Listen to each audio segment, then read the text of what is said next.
Hi, my name is Robin Thornton, encouraging you to think musically. And I've decided to do a kind of like a chord of the day video. And let's just see how many videos I can do. Essentially, we'll work through caged.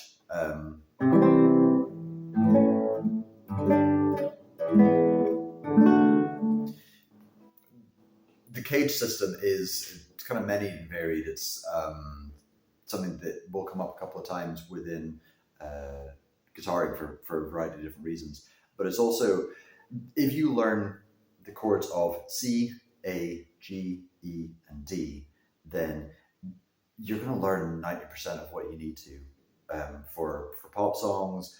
That can lead you into whatever genre you want to, or just be within pop. So C chord. What we can see here is, so when you look at a chord diagram, you're going to see the note C on the A string, 3rd fret. You're going to see the E, which is on the D string here, 2nd fret. The C over here. Just noticing my hand's in a terrible position, but of course I don't play guitar like that. That's a really bad way of holding guitar. So I've got my C here, which is on the B string, 1st fret, and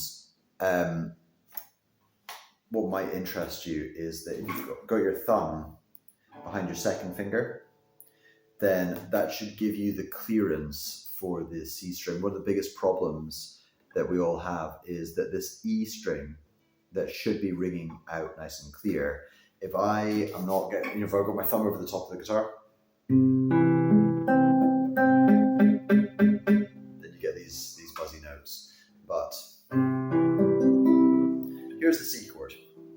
This is what the C chord looks like.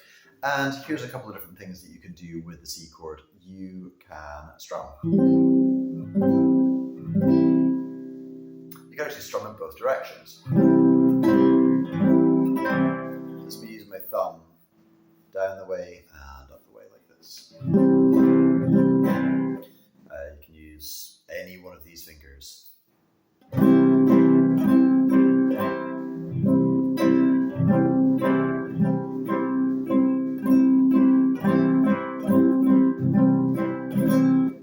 can pick through individual strings.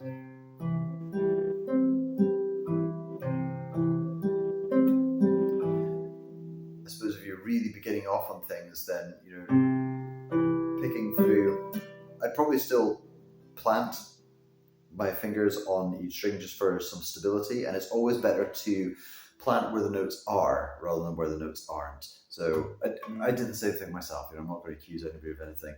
For me, I would when I started playing guitar, I'd hold my pinky down here and then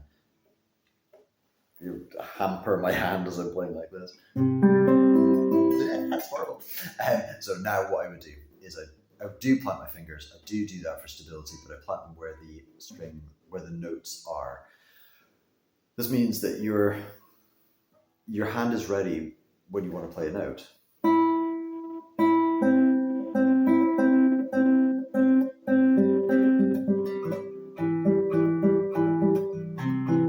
Feel strange to use these 2 fingers that low on the guitar.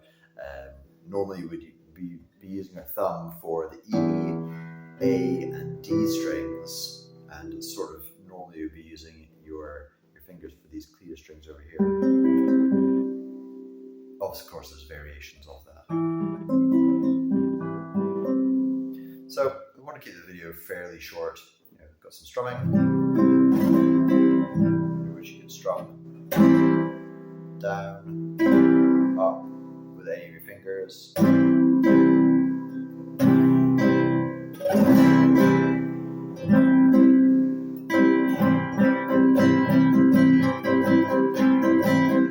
Or you can pick.